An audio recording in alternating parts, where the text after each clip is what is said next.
Adventures in Research.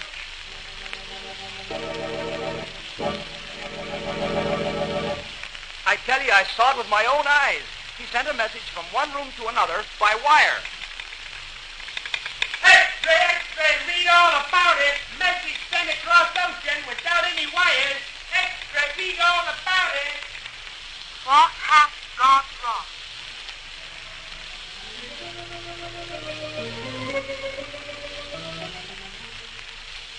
This is Paul Shannon introducing another in the series of programs dealing with the thrilling adventures to be found in the field of scientific research, as told by the men of science themselves.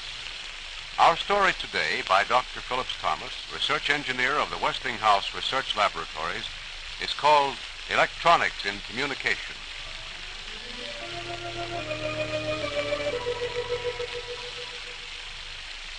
This is the story of man's invisible messengers, the electrons, and how they were harnessed to carry his words throughout the world.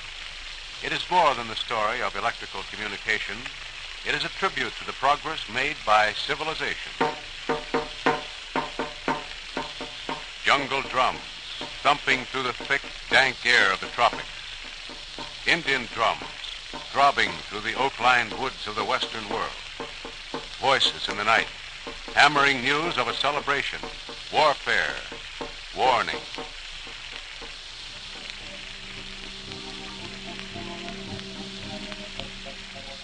And then another beat, the rhythmic pounding of horses' hooves on the hard-packed road to Lexington and Concord. To arms! To arms! The British are coming! To arms! To arms! The British are coming!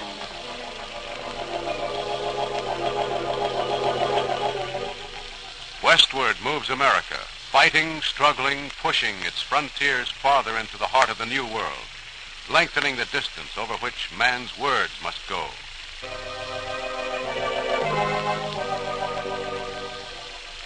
It is the year 1825. In a house in New Haven, Connecticut, a young woman lies ill, gravely ill. The physician at her bedside wears a troubled look on his face as he speaks softly to the other woman in the room. I don't know. It looks pretty hopeless. She has taken a bad turn. Oh, Doctor, is there nothing you can do? I'm afraid not. I think it best to notify her husband as quickly as possible. But can we get the message to him in time before she goes, Doctor? We can try, and that is all. I'll see if I can get an urgent message through to Washington on the boat that leaves here this afternoon. And the postmaster may know of a courier riding overland, too. Would you try, Doctor? Please do. He'd want to see her so badly before... There. I shall utilize every effort at my command.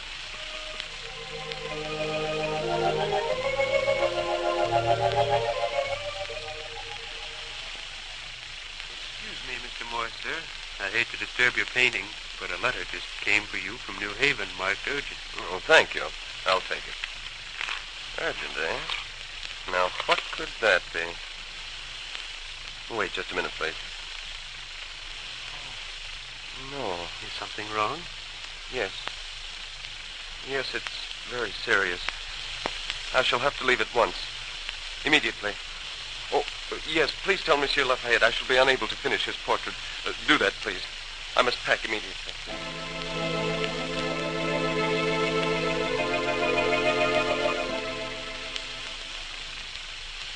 Doctor, how is she? I got your message a week after you wrote it. I came as quickly as I could. Is she gone? Now, Sam, you must get hold of yourself. We did everything we could to get word to you in time, but it just... And the funeral? Last week, Sam. Just last week.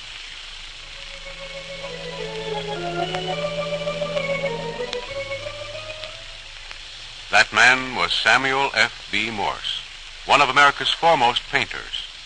This tragedy taught him the need for rapid communication. He never forgot it.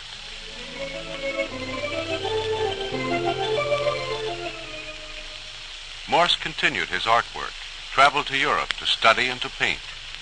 It was October the 6th, 1832, aboard the packet ship Sully, bound for America, when the answer to the question of rapid communication came to this painter with a scientific turn of mind. He was having dinner in the ship's salon with an interesting group, including Dr. Charles Jackson, a resident of Boston. Yes, gentlemen, this man Henry has hit upon something quite unique, to say the least. Electromagnetism, you say, Dr. Jackson? Yes, Mr. Morse, but I'm surprised to find a painter interested in these scientific things. Not so surprising, Doctor. I've attended many an interesting lecture on electricity. Amazing. Then you'll understand, no doubt, that what Henry has done is to bend a piece of iron in the shape of a horseshoe and wind it with wire. Then he sends an electric current through the wire, and the iron magnet will pick up another small bar of iron. The electricity travels instantly through the entire length of wire, you see, and thus causes the magnet to act. I see. Tell me, Doctor, could electricity be made to go over many miles of wire almost instantaneously? Yes. Yes, it could. If electricity is present in every part of the circuit, I see no reason why messages may not be sent instantly by electricity. You'll excuse me, gentlemen, please. I have some very important thinking to do. Some very important thinking. Well, how odd. How extremely odd.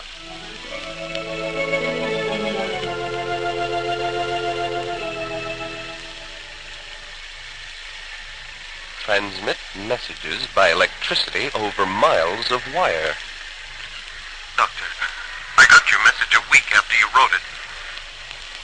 The iron bar becomes a magnet which will attract another iron bar. We did everything we could to get word to you in time. Each time the electricity travels through the... That's it. That's it. Telegraph. Writing at a distance.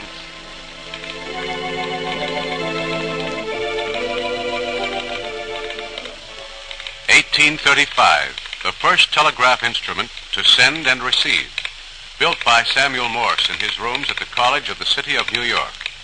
Length of wire for transmission, 1,700 feet.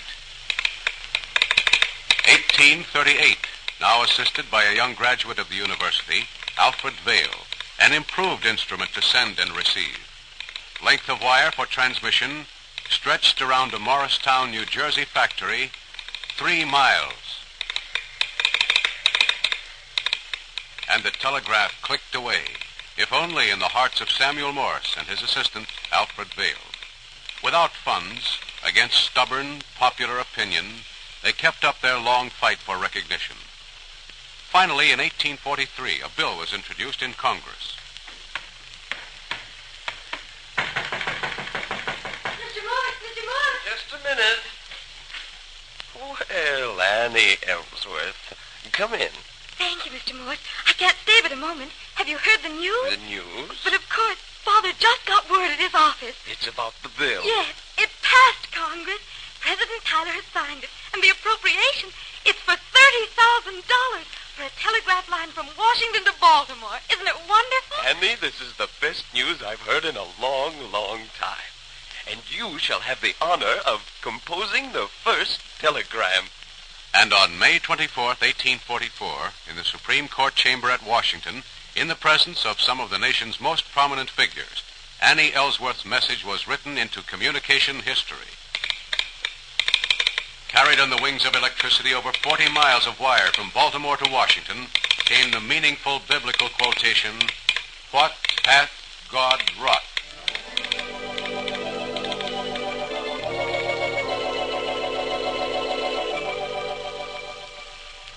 Then, in 1876, in the attic of a Boston house, a strange contraption is built by a man named Alexander Graham Bell and his aide, Thomas Watson. This attic has been their laboratory, where they have worked long, tiring hours to develop an improved communication system.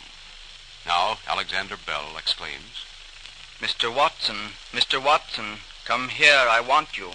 and in a room adjoining, Watson is surprised to hear, Mr. Watson, come here, I want you. Mr. Bell, I can hear you. I can hear the words. the wires are talking now, carrying the voice with the speed of light, 186,000 miles a second throughout the world.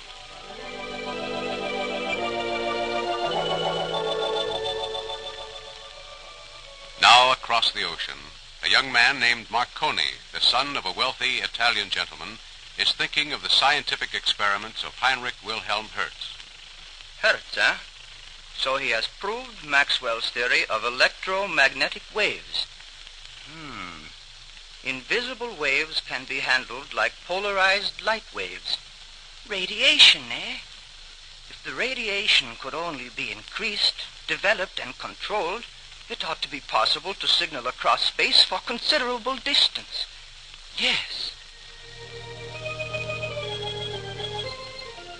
Marconi set to work immediately, determined to accomplish his aim: wireless communication.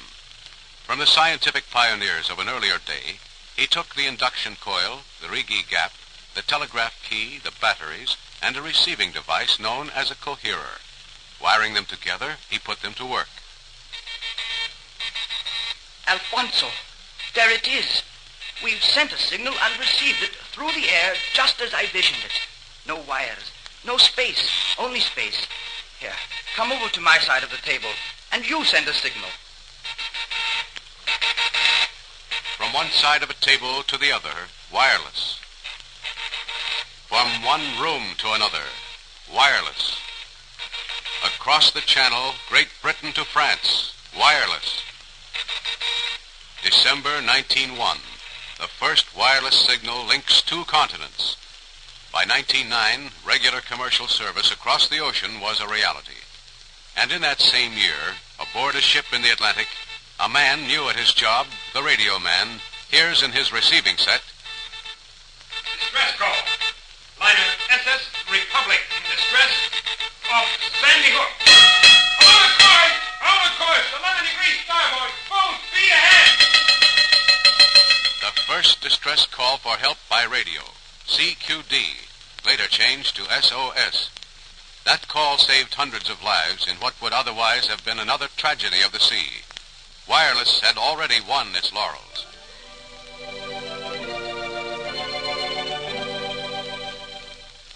Now come the Fleming valve to improve radio reception, the DeForest grid tube to amplify, to generate radio waves, to modulate the waves with voices.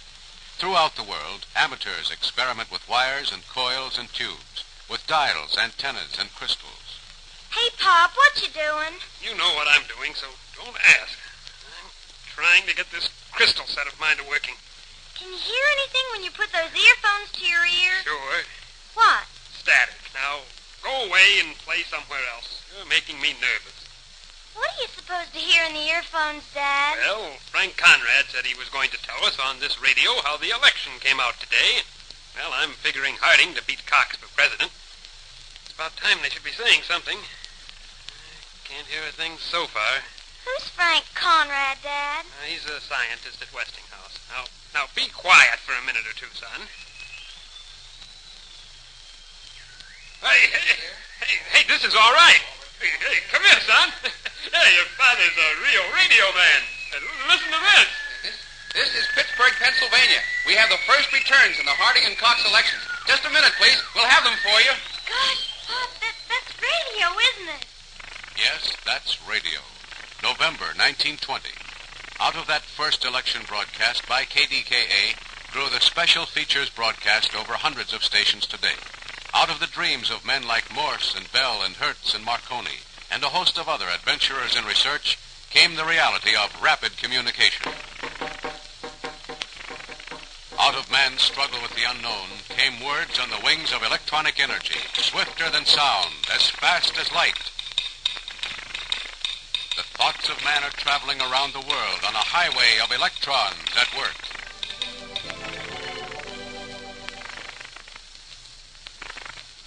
And there you have another story by Dr. Phillips Thomas, research engineer of the Westinghouse Research Laboratories.